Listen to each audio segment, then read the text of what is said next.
অন্যের জন্য শুভ কামনা করলে এটা ফিরে নিজের দিকে আসে, এটা খেয়াল রাখেন।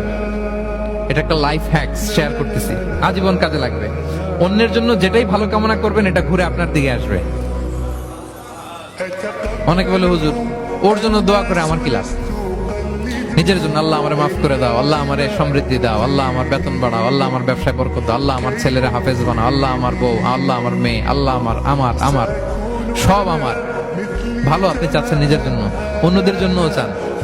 আল্লাহ আমার সব ভাইদেরকে মাফ করো, আল্লাহ আল্লাহ আমার গোটা মুসলিম উম্মাকে তুমি বরকত দাও, কল্যাণ দাও, নেতৃত্বে আসার তৌফিক দাও, আল্লাহ সবাইকে সুস্বাস্থ্য দাও।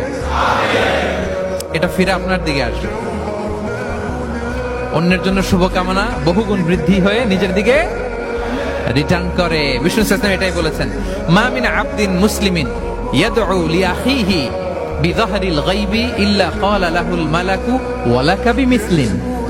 কেউ যদি তার ভাইয়ের অনুপস্থিতি তার ভাইয়ের জন্য দোয়া করে, ফেরেশতারা ওই দোয়াটা তার জন্য আগে আগে করে।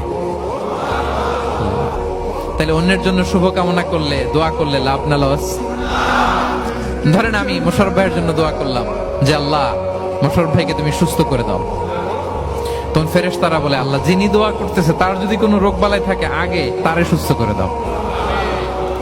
ধরেন আমি বেলায়েত ভাইয়ের জন্য দোয়া করতেছি, আল্লাহ বেলায়েত ভাইয়ের এই সমস্যা আল্লাহ তুমি দূর করে দাও, ফেরেশতারা বলবে আল্লাহ যিনি দোয়া করতেছে তার যদি এই সমস্যা থাকে আগে তারে এটা দূর করে দাও। ধরেন আমি দোয়া করলাম আল্লাহ আমার এই ভাই, আল্লাহ সে গরিব, তার অর্থের বড্ড অভাব, দারিদ্রতা, আল্লাহ তুমি আমার ভাইয়ের দারিদ্রতা দূর করো। ফেরেশতারা বলে ওয়ালাকা বিমিসলিন, তোমার জন্য এটা, মানে আল্লাহ যিনি দোয়া করতেছে তার যদি অর্থের প্রয়োজন থাকে আগে তার দারিদ্রতা দূর করে দাও। তাহলে বলেন তো অন্যের জন্য দোয়া করলে লাভ না লস? অন্যের জন্য ভালো দোয়া করলে এটা নিজের দিকে আসে। কিসের দিকে আসে?